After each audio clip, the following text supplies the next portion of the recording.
అందరికీ ప్రభువైన యేసుక్రీస్తు పరిశుద్ధ నామములో మీ అందరికీ శుభములు తెలియచేయుచున్నాను.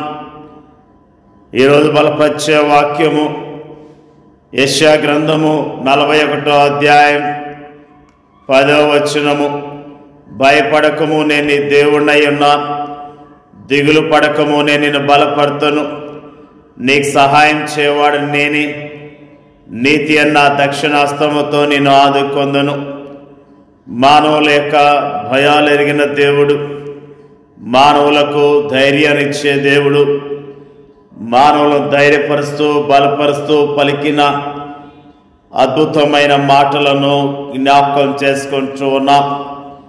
భయపడకము, నేను నీ దేవుడై ఉన్నాను. దిగులు పడకము, నేను నిన్ను బలపరుతును.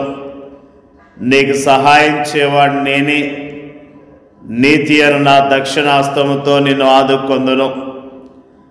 మన జీవితాల్లో అనేకమైన శ్రమలు, కష్టాలు, బాధలు, వేదనలు, సమస్యలు మనల్ని తీవ్రమైన భయాందోళనకు గురి చేస్తూ ఉంటాయి.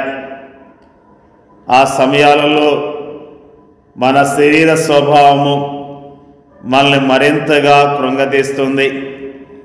తీవ్రమైన నిరాశతో, నిస్పృహలతో మనము జీవిస్తూ ఉంటాం.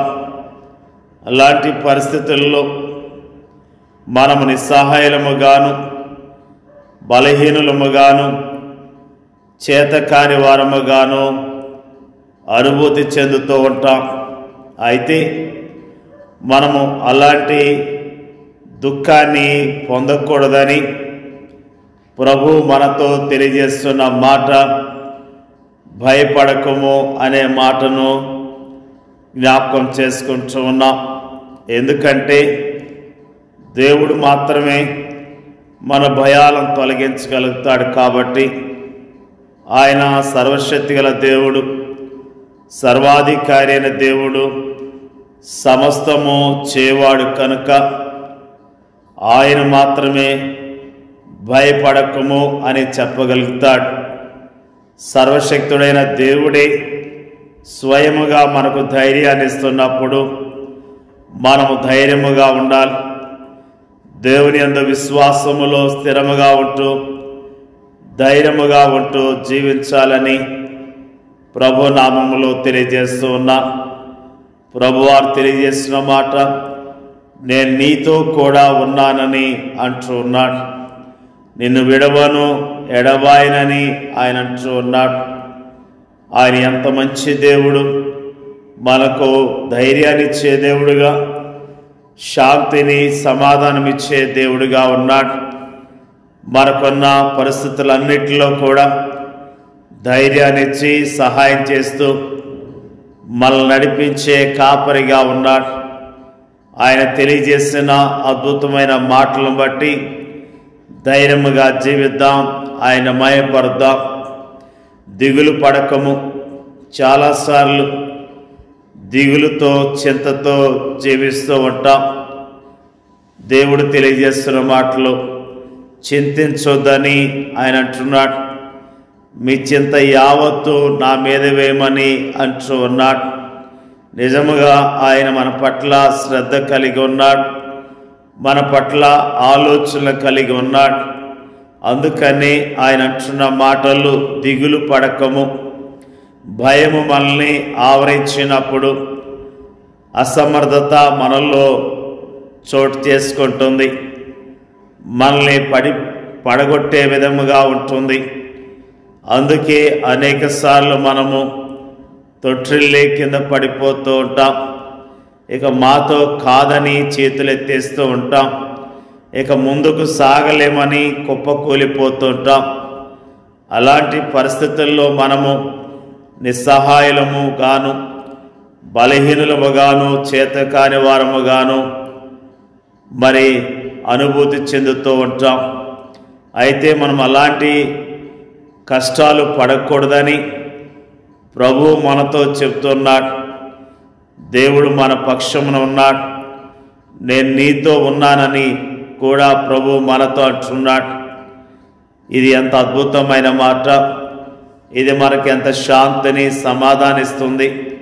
నిజముగా దేవుడు మనకున్న దిగులును, దుఃఖాన్ని తొలగించి నెమ్మదిని, సమాధానమిస్తాడని ప్రభు నామములో జ్ఞాపకం చేస్తూ ఉన్నా. నీకు సహాయం చేయవాడని నేనే. నిజముగా ఆయన మనకి భయాలను తొలగించే దేవుడుగా, మనకున్న దిగులు తొలగించే దేవుడుగానే కాకుండా ప్రతి పరిస్థితుల్లో సహాయం చేసేవాడుగా మన పక్షాన కార్యాలు చేస్తాడని జ్ఞాపకం చేసుకుంటూ ఉన్నాం. మనం ఏదైనా ఒక పనిని ఒంటరిగా ఎవరి సహాయం లేకుండా చేస్తున్నప్పుడు బలహీనమైపోతాం. ఆ పని చేయలేక మధ్యలో ఆగిపోతూ ఉంటాం. అలాంటి పరిస్థితుల్లో నీకు సహాయం చేయవాడు నేనే అంటూ ప్రభు మన ముందుకు వస్తున్నాడు. సర్వశక్తుడైన ఆయన మనకు సహాయం చేస్తున్నప్పుడు ఇక మనము చేయలేని పని అంటూ ఏముంటుంది? నిజముగా దేవుడు సహాయం చేస్తాడు. అన్ని పరిస్థితుల్లో సహాయం చేస్తాడు. నేను నిన్ను బలపడుతును. మన భౌతిక బలం కోసం ఆహారం ఎంత అవసరమో మన ఆత్మీయ జీవితానికి కూడా ఆహారం అంత అవసరత అయినది. మనం ఆహారం తీసుకున్నప్పుడు బలం పొందుతాం, సేదతీరుతాం, తిరిగి పనిలోనికి వెళ్తాం. భౌతిక విషయాల్లో, ఆత్మ విషయాల్లో కూడా ఇదే సూత్రము వర్తిస్తుంది. నీతి అను నా దక్షిణ హస్తముతో నిన్ను ఆదుకొందును. మనం అలసట చెందినప్పుడు మనం ముందుకు సాగలేం. అలాంటి పరిస్థితుల్లో ఎవరైనా మనకు చెయ్యి అందిస్తే బాగుంటుందని మనం అనుకుంటాం. అలాంటి సమయాల్లో తన చెయ్యి మనకు అందించేందుకు మన ప్రభు సదా మన ప్రక్కనే నిల్చుని ఉంటాడు. ఆయన తన కుడి చేయి చాచి పడిపోయి ఉన్న మనల్ని లేవనెత్తి చిరునవ్వులు చిందిస్తూ ప్రేమపూర్వకముగా మనల్ని ముందుకు నడిపిస్తాడు. నిజముగా ఈ మాటల ద్వారా మనకేం అర్థమవుతుందంటే ఆయన మనకు ధైర్యాన్ని ఇస్తాడని, భయాలు తొలగిస్తాడని, సహాయం చేస్తాడని, బలపరుస్తాడని, ఆయన దక్షిణాస్తముతో ఆదుకుంటాడనే మాటలు మనకు అర్థమవుతున్నాయి. అంటే మనము ఆయన బిడ్డలం కాబట్టి ఆయన మనల్ని ప్రేమిస్తూ ఉన్నాడు. ఆయన ప్రేమ గల దేవుడు కాబట్టి ప్రతి విషయంలో సహాయం చేస్తూ మనల్ని చక్కగా నడిపిస్తాడు. దేవుడు అలాంటి కృప ఇచ్చినట్లుగా ప్రార్థన చేసుకుందాం. పరిశుద్ధుడైన మా తండ్రి, మాకు తెలియజేసిన అద్భుతమైన మాటలను బట్టి నీకు స్తోత్రాలు. భయపడకము, నేను నీ దేవుణ్ణి ఉన్నాను, దిగులు పడకము, నేను నిన్ను బలపరుతును. నీకు సహాయం చేయవాడు నేనే. నీతి అన్న దక్షిణాస్తముతో నిన్ను ఆదుకొందునని అద్భుతమైన మాటలు మాకు వాగ్దానంగా ఇచ్చినందుకు స్తోత్రాలు.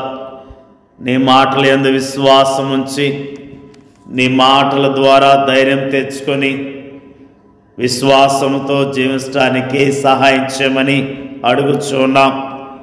వాక్యం వింటున్న ప్రతి బిడ్డను జ్ఞాపకం చేసుకోండి. వారి కుటుంబాలను దీవించండి. వారికి కొన్ని ఇబ్బందుల్లో సహాయం చేయండి.